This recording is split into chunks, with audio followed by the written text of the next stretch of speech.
objetividad, es un placer recibirte como cada muchas viernes. gracias, muchas gracias. Has metido el dedo en la llaga. Sí. Te va a dejar contentísimo esta columna, ¿eh? Ya, ahí está, dicen por acá, te metiste con todos. Te metiste con Pablito, te metiste con todos. Mira, conozco esta historia desde mi más tierna infancia, si es que alguna vez, seguro fui infante, no sé si fui tierno. Pero conozco esta historia porque una de las primeras publicaciones que leí sobre los Beatles cuando empezó a despuntar ese fanatismo, tenía que ver con la interpretación de letras de los Beatles en función de ese presunto rumor de la muerte de Paul McCartney, el doble y demás. O sea que desde siempre me atrapa el tema. Tengo una posición tomada. Nosotros en realidad hoy vamos a enumerar algunos posibles indicios. En lo personal te digo, yo no estoy convencido de esto, ¿no? Pero es una teoría de conspiración que encaja justamente con lo que venimos investigando. De hecho, tengo algunos amigos investigadores en diferentes partes y hay un amigo que vive justamente en Inglaterra que ha seguido mucho este tema, ¿no? Y con respecto a los temas, justamente, o las posibles pistas en las canciones de que Paul McCartney habría muerto en el 66 y habría sido suplantado, en realidad él tampoco está seguro, pero sí ve que hay algo extraño, realmente extraño, en cambios que se han dado a partir justamente del año 66, donde tuvo el accidente, porque todavía hay un registro claro de que tuvo un accidente Paul McCartney, y que en ese accidente habría fallecido y que por una serie de intereses habría sido suplantado. Si querés, vamos a ver un informe en donde hablamos y vemos qué es lo que plantea esta teoría y después vemos algunas pistas en algunas tapas de discos que trajimos. Veámoslo ya, primera parte del informe, confieso haber dispuesto a sorprenderme.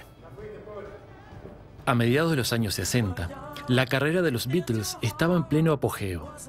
Habían copado varios números 1 en la lista de los éxitos tanto del Reino Unido como de Estados Unidos, e iban camino a convertirse en la banda musical más famosa de todos los tiempos. Según la leyenda, el 9 de noviembre de 1966, Paul McCartney abandonó el estudio de grabación en Abbey Road tras una fuerte discusión con sus compañeros. Paul, furioso, conducía su Aston Martin a toda velocidad sin prestar atención a la carretera, hasta que al llegar a un cruce, no prestó atención a los semáforos y fue arrollado por un camión. Brian Epstein, por aquel entonces manager de los Beatles, fue avisado inmediatamente del accidente. Supuestamente, la cabeza de Paul había quedado tan desfigurada que fue necesario acudir a la muestra dental para identificarlo. Misteriosamente, Brian consiguió que la policía no hiciese referencia a la muerte de Paul. El informe policial dejó constancia simplemente de que un hombre joven había perecido en el accidente, pero nunca sería identificado. Los Beatles no podían permitirse perder a un miembro de la banda en su momento de mayor popularidad. La muerte de Paul suponía un conflicto de intereses, ya que este era junto a Lennon el miembro más popular del grupo y el preferido entre las mujeres.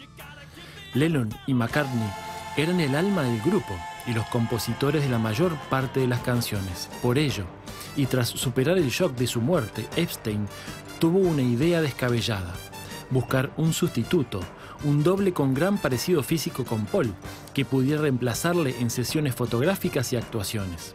Para su voz, en las grabaciones, se utilizaría distintos dobles que pudieran imitarla.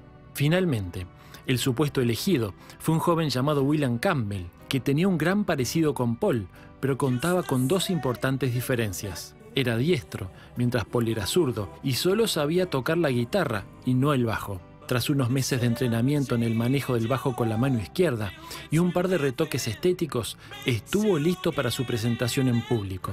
Durante años, el engaño funcionó, pero de repente, en 1969, el rumor de la supuesta muerte y reemplazo de Paul McCartney apareció por primera vez.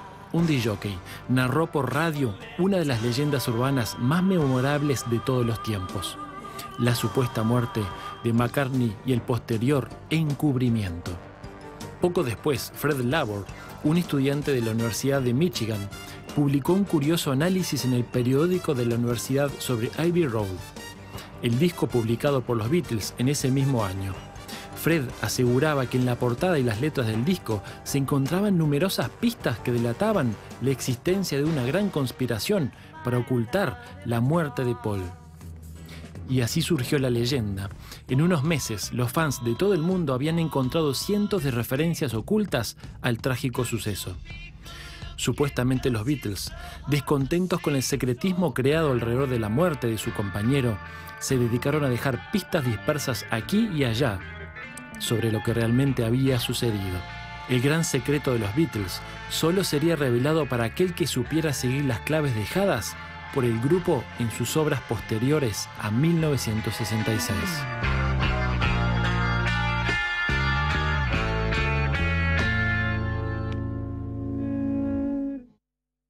Esto no queda acá, ¿eh? Contundente. Esto no queda acá. Contundente, contundente.